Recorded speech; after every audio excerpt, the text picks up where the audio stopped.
Hey YouTube! So today we're going to be doing a repot video on my big ass fig here, and it's about 5 feet tall, maybe taller than me. As you can see, I'm going to be doing a repot on it today, and I don't know if I'm going to be changing this pot out. Mainly it just needs some... Can I help you?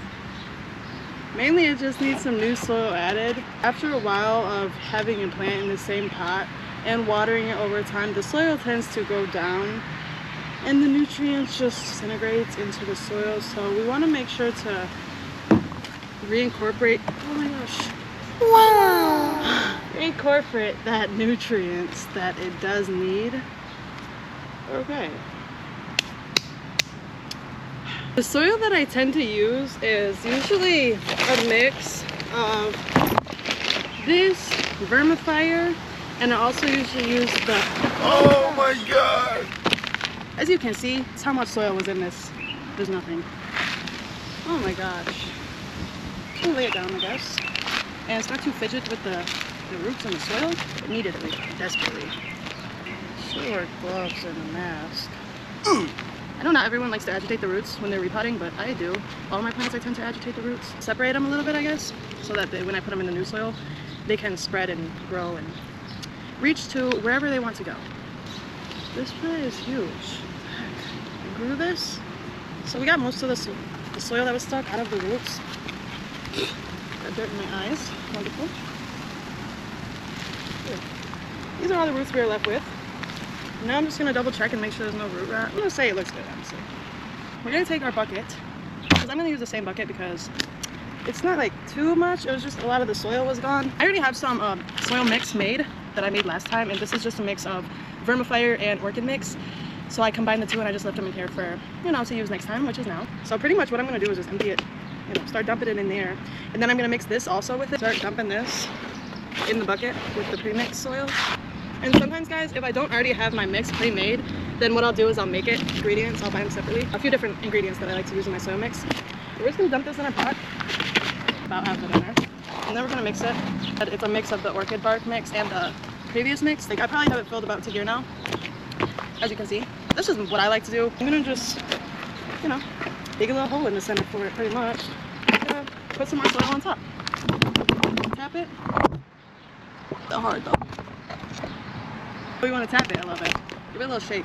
We absolutely want to fill all the way to the top. We press down, and all this soil we're going to put back in there also. Wanted it to be full to the top. You kind of want to give it some of the home space that I had before. You don't want to just take it out of its environment completely. And one thing I did not want to do was shock the plant. Now that I'm all dirty, I'm going to take a moment to go wash my hands and clean up a bit. First they're going to make noise now. We are now in my bathroom. No, we're not doing that again. We're gonna water our beautiful fig that we just repotted.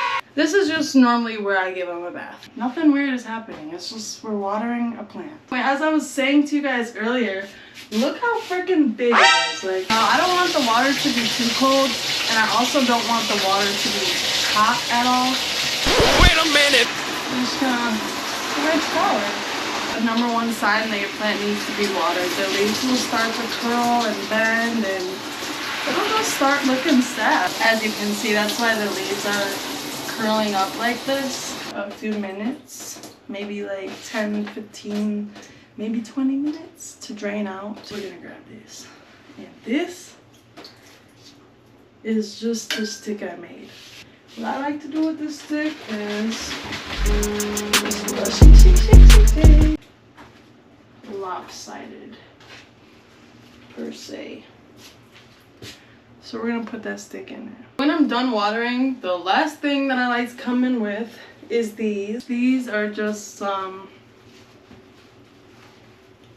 I don't know, they're little spongy things. These I just like to dry the plant's leaves because I don't like there to be little water residue on them and then it dries and it shows like little wet marks. After I'm done watering, I'm just gonna let it sit in here maybe about 10, 15, maybe 20 minutes depending on how I'm feeling. I'm just gonna let this sit in here and drain. Yeah, that's pretty much it. I mean, you can feel free, you can put a leaf shine on your leaves to make it look more beautiful and clean and shiny, but I don't think I'll be doing that today. I just needed a desperate repot and I needed a water so bad. So I'm happy I finally got that done.